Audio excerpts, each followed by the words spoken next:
Welcome to Tara Maa kitchen. আজকের recipe biryani.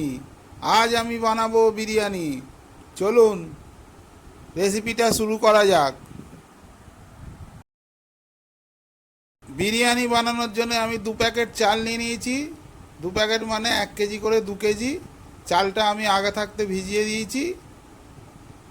এবার সব কাটাকুটি করে নিচ্ছি। পেঁয়াজ কাটা হচ্ছে। পেঁয়াজ কাটার পর আদা রসুন ছাড়ানো হবে। ওদিকে মাংস আনা হয়ে গেছে। মাংসে আমি বেশিরভাগ মাংসটাকে এবার ধুয়ে নেবো, ধুয়ে পরিষ্কার করে নেবো। পরিষ্কার করে সব জোগাড়গুলো আমি করে নিই। আর বিরিয়ানি করার জন্য চাল তো আগে দিয়ে ভিজিয়ে দিয়েছি। আর যা যা সরঞ্জাম লাগবে বিরিয়ানি করার জন্যে সব আমি এনে নিয়েছি। দেখুন, টক দই, বিরিয়ানি মশলা, ঘি, গোলাপ জল, যা যা লাগা সব নিয়ে এসেছি। এবার চলুন রেসিপিটা শুরু করা যাক।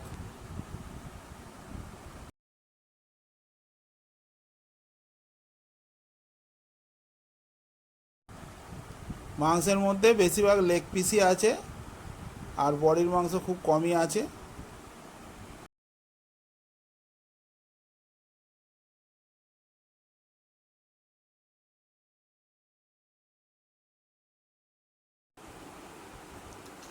পেঁয়াজ কাটা হয়ে গেছে। এবার আদা রসুনটা ছাড়িয়ে নেব। আদা রসুনটা ছাড়াচ্ছি। ছাড়িয়ে আদাটা কেটে নেব। কেটে আপনাদের দেখাচ্ছি। আমি একটা মশলা বানাবো। এখানে বিরিয়ানির সব মশলা আছে, আর তার সঙ্গে আদা রসুন সব আছে। এটা আমি একটা ভালো কাপড়ে নোড়া দিয়ে থেতো করে নিচ্ছি। নিয়ে আর পুরো কাপড়টা যেরকম ডাল ভাতে দেয় ওরকম করে বাঁধবো। বেঁধে যখন বিরিয়ানি ভাতটা হবে তখন আমি তাতে এই কাপড়টা দিয়ে দেবো। দেওয়ার পর ভাতটা হওয়ার আগে আমি আবার তুলে নেবো। এটা তুলে নিয়ে মিক্সিতে বেটে এটাই আবার মাংসে দেবো। বিরিয়ানি আলুগুলো আগে ভেজে নিচ্ছি। আলুগুলো আমি এক এক করে সব ভেজে নিচ্ছি।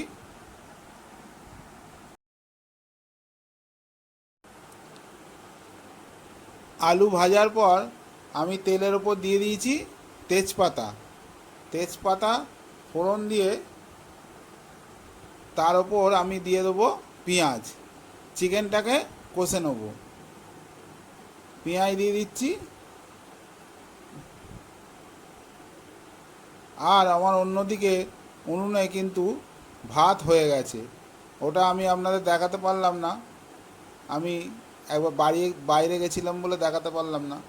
ক্যামেরাটা আমার করা হয় না। পেঁয়াজের ওপর দিয়ে দিচ্ছি নুন। পরিমাণ মতো নুন দিয়ে দিলাম, পেঁয়াজটা যাতে তাড়াতাড়ি নরম হয়ে যায়। তারপর দিয়ে দিচ্ছি কেটে রাখা টমেটো।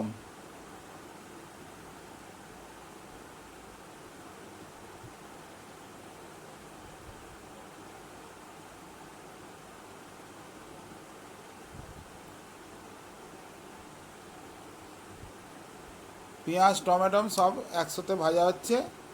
বিরিয়ানিতে দেওয়ার জন্য আলুগুলো সব আমার ভাজা হয়ে গেছে, ভেজে রাখা আছে দেখুন। আর ওদিকে কড়াই তো পেঁয়াজ টমেটো সব একসাথে ভাজা হচ্ছে। পেঁয়াজ টমেটো আমার হালকা করে ভাজা হয়েছে। এর ওপর দিয়ে দেবো আমি এক এক করে চিকেন। চিকেনগুলো দিয়ে পেঁয়াজ টমেটো চিকেন সব একসাথে ভাজা হবে। প্রথমে লেগ পিসগুলো দিয়ে দিচ্ছি, তারপর বডির মাংসগুলো দেবো।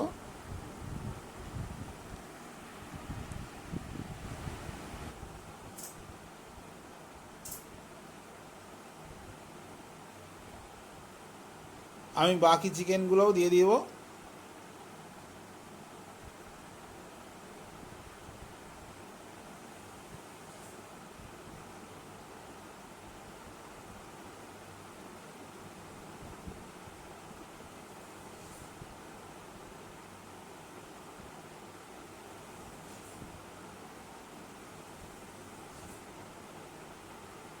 সব চিকেন দেওয়া হয়ে গেছে। এবার ভালো করে সব ভাজা করব। পেঁয়াজ, টমেটো, চিকেন। এবার ভালো করে এটা নেড়ে একটা কিছু চাপা দিলেই দেখবেন চিকেনের জলটা বেরোবে। যতক্ষণ না বেরোয় ততক্ষণ তো ভাজা ভালো হবে না। চাপা দিয়ে দিয়ে আমি ভাজবো। আর ঢাকা চাপা দিয়ে দিলুম। এদিকে আমি যে ভাতে যে মশলাটা দিয়েছিলাম কাপড়ে বেঁধে, সেই মশলাটা আমি একটা মিক্সচার বাটিতে নিয়ে পরিমাণ মতো লঙ্কা গুঁড়ো, হলুদ গুঁড়ো দিয়ে সব একসাথে বেটে নেব। চিকেনটা আমার ভাজা হচ্ছে, দেখুন।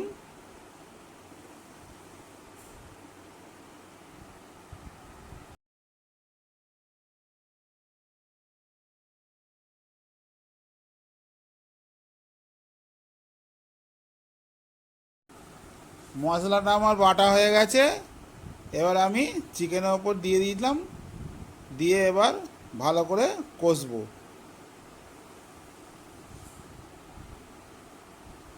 আদা, রসুন, বিরিয়ানি সব মশলা সব একসাথে দিয়ে আমি চিকেনটাকে ভালো করে কষে নিচ্ছি।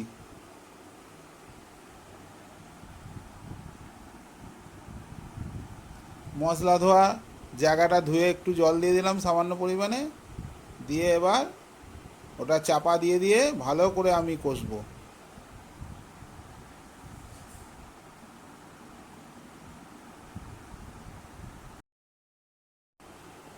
বিরিয়ানি কিন্তু অনেক ধরনের বানানো যায়।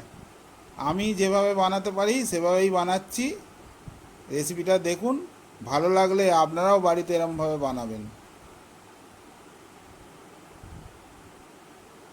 ওদিকে আমার ভাত হয়ে গেছে, দেখুন। ভাতটা হয়ে আমি দু জায়গায় রেখেছি, বেশ ভালোই ঝরঝরে হয়েছে, একদম 80% হয়েছে। বিরিয়ানির ভাত সবসময় 80% হওয়া দরকার। এদিকে চিকেনটাও আমার কষা হচ্ছে। চিকেনটা আমার কষা হয়ে গেছে, এবার নাবিয়ে নেব। নাবিয়ে বিরিয়ানিটা সাজাবো। চলুন দেখাই আপনাদের। আমি একটা ডেচকি নিয়েছি, ডেচকির নিচে প্রথমে ঘি দিয়েছি, ঘি দিয়ে তার ওপর ভাত দিয়ে এক পাট মাংস দিয়ে দিয়েছি, তার ওপর আবার ভাত দিচ্ছি, দিয়ে এবার আবার মাংস দেবো, দিয়ে মাংস আলু দিয়ে সাজাবো। আমি দুধ দিয়ে রং গুলে নিয়েছি, দুধের সঙ্গে কেশরি রং গুলে নিয়েছি, ওটা দিলাম। আর একটা কড়ায় ঘি আর ডালচিনি আর অল্প পরিমাণে সাদা তেল গরম করে রেখেছি, দেখুন।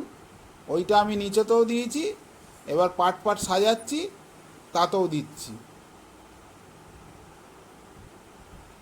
তার উপর দিয়ে দিচ্ছি গোলাপ জল।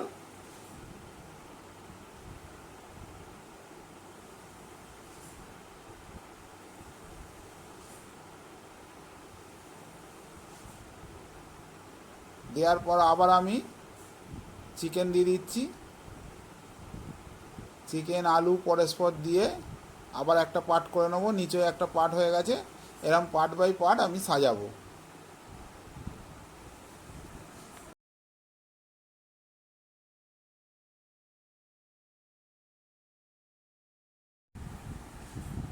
দেখুন আমি বিরিয়ানিটা কিভাবে সাজাচ্ছি।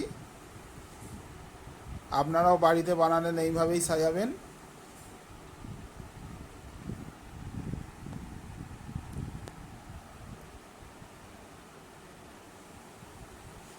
দু পার্ট হলো, আবার ভাত দিয়ে দিচ্ছি।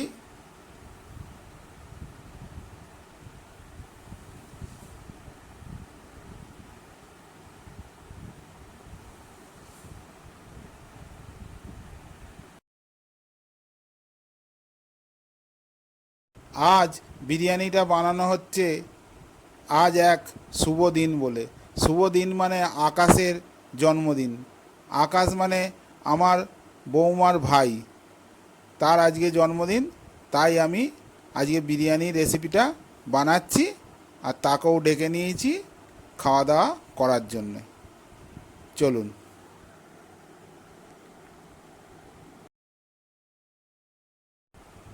আমি প্রথমেই বলেছি বিরিয়ানি অনেক ধরনের বানানো যায়, কিন্তু আমি যেভাবে পারি সেভাবেই বানাচ্ছি।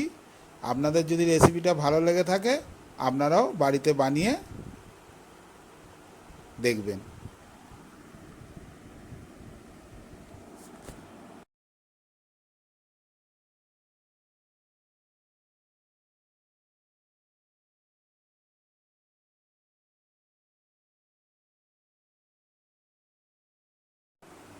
যতগুলো লেগ পিস ছিল সব আমি সাজিয়ে দিলাম, পাটে পাটে আলুও দিয়েছি। এইটা হচ্ছে ওপরের লাস্ট পার্ট দিয়ে দিচ্ছি। আর বডির কিছু মাংস কষাতে আছে, ওটা বিরিয়ানির সাথে কষা খাওয়ার জন্যে রেখে দিলাম। আমি কিন্তু মধ্যিখানে একবার টক দই ফাটিয়ে দিয়েছি, আবার বাকি যেটুকু টক দই আছে সেটা আমি ওপরে দেবো। আগে ওপরে ভাতটা আগে দিয়ে দিই, সবার লাস্টে ভাত দিয়ে দিচ্ছি। ভাত দিয়ে তারপরে ওপরের পাটে আবার আমি সব দেবো, কেশরি রং, ঘি, টক দই সব দিয়ে ভালো করে চাপা দিয়ে তারপরে আমি দমে বসাবো আধ ঘন্টার মতো।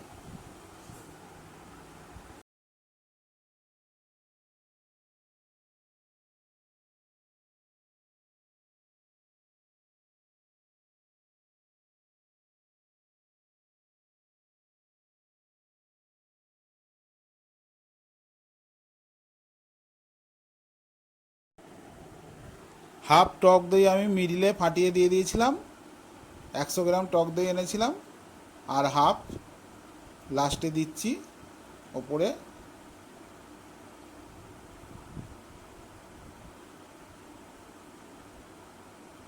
দিয়ে দিলাম, দিয়ে এবার বাকি ঘি, দালচিনি যেটা গরম করা ছিল কড়ায় ওটা পাটে পাটেও দিয়েছি, আর লাস্টে যেটা বেঁচেছিলো সব ওপরে দিয়ে দিলাম। দিয়ে এবার আমি ঢাকা দিয়ে 30 মিনিট দমে বসাবো। দমে যখন বসাবেন গ্যাস লো ফ্লেমে বসাবেন, তাহলে দমটা ভালো হবে। 30 মিনিটের জায়গায় আপনি 40 মিনিটও দিতে পারেন, কিন্তু গ্যাসটা যেন লোয়ে থাকে। লোয়ে থাকলে জিনিসটা আস্তে আস্তে আস্তে ভালো হবে। 80% যে চালটা আমি করেছি সেটা একদম 100% হয়ে যাবে। বিরিয়ানির চাল প্রথমে ভাত বানালে 80% করতে হয়, আর যদি রাইস বানান 90% করতে হয়, তবেই সুন্দর হয় খেতে। আমি দমে বসিয়ে দিয়েছি উনুনে, দিয়ে গ্যাস জেলে দিয়েছি। দিয়ে ওপর দিয়ে আমি একটা আটা ফাটা মেখে আর দিইনি, কেন এমনি অনেক বেলা হয়ে গেছে। ওপর দিয়ে আমি সিল চাপা দিয়ে দিয়েছি যাতে না হাওয়াটা বেরিয়ে যায়। আর গ্যাস দেখুন একদম হালকা করে জ্বেলেছি। জেলে আমি দম দেবো 30 মিনিট ধরে। 30 মিনিট দম দেওয়ার পর আমি আপনাদের দেখাবো বিরিয়ানিটা কিরম হয়েছে।